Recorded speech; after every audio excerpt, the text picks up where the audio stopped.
Okay, Hi, Ann. hello, Mark. Hi. Hello, Jay. Thanks for having us. This is the Duplass Brothers together. I've only met Mark before and his actor guys. You were here last year with Hump Day. Yep. How many movies have you acted in now? It seemed, I looked at your list and it was a lot. I don't know, to be honest with you. Because it's a lot of little movies, right? Yeah, I've been in a bunch of our movies as well, Right. too, and I was in one of Joe Swanberg's movies. I'm in Noah Baumbach's new movie. I did Hump Day with Lynn, and I'm doing this new TV show on FX called The League, and so I'm doing a little bit more lately, but, still the primary focus is me and Jay making movies together. And you did one that really worked out. Cyrus is terrific. Thank you. Thank you. Yay. And one of the things I like about it the most, you may not, there's so much potential for this movie to go off the rails and become really annoying. Mm-hmm. Yeah. Like the character played by Jonah Hill, Cyrus, this guy who's been pampered and a mama's boy, and he's way too old to be having this intimate relationship with his mother, like he's her man, and yet you sort of feel for him anyway. And John C. Reilly goes back and forth between being really, the sad sack guy who deserves to find love like anyone else, and somebody who's really Pushing the limits. awful. Yes. Well, that's great. We always feel like our movies are like this close to failing at all times. I mean, and that's through every stage of the process. I mean, we use a lot of improvisation on set, and we're always trying to push things to as far as they can go while still just maintaining that sense of reality. So it's cool to hear that. I mean, I think that's probably what we have to offer. That's the goal, basically, is, to offer people who are doing a lot of questionable things, but the place they're coming from is kind of, it's honestly, it sounds corny, but it's a place of love and a place of desperation. So that gives the movie a darkness, but with a nice little crust of sweetness to it, which I think, allows you to relate to some pretty strange and questionable people. A movie pie, if you will. Yeah. With the sweet crust. The sweet crust. Now, I've never seen Jonah Hill play a role like this. I think this is the best thing he's ever done. We feel that way, too. Now, what did you see in him? Why did you think he was the right guy to play this part?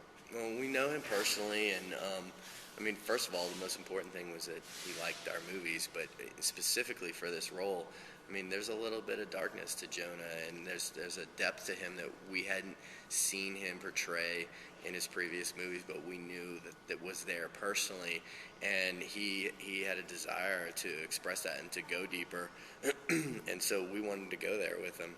It's not that we were, these amazing miners who found a gem in Jonah Hill. You sit with him for 30 seconds, and you'll realize immediately how intelligent he is and what a student of the human condition he is, and it becomes very obvious to you why he's the right fit. Now you write. Talk to me about your process as far as writing the screenplay, and then when do you know that you're ready to shoot, and then at what point do you throw it out, and how do you throw it out, or do you throw it out exactly? Explain it to me.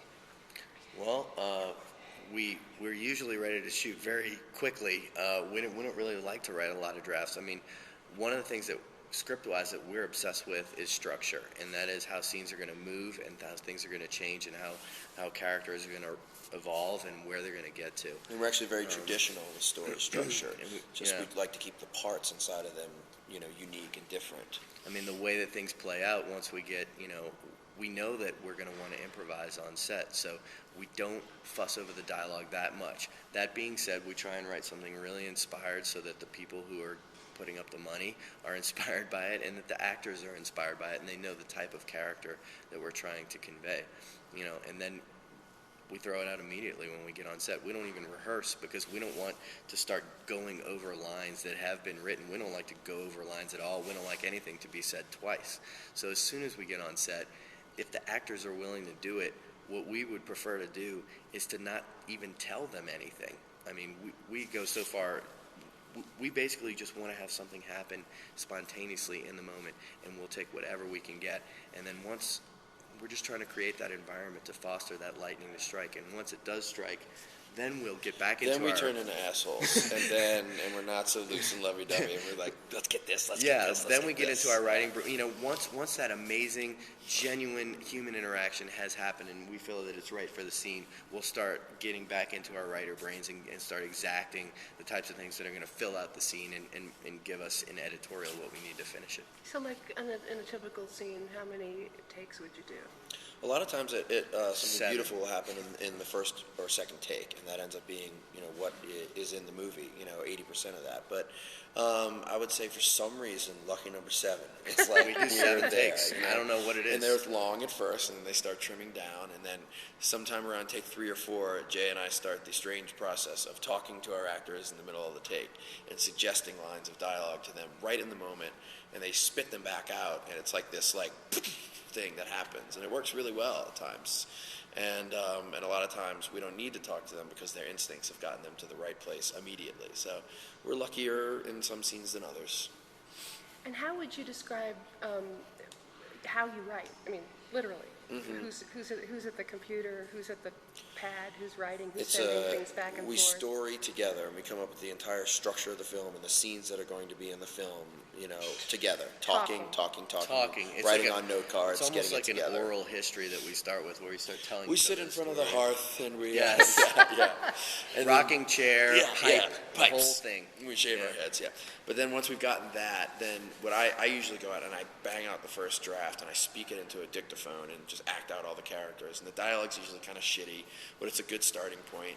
Jay takes that, cleans it up, and then once we've gotten that, it's usually close enough to shoot, because once our story structure is solid, then in terms of dialogue and nuance, we'll improvise our way through the rest. And when you're on set, what roles do you play? Are you both?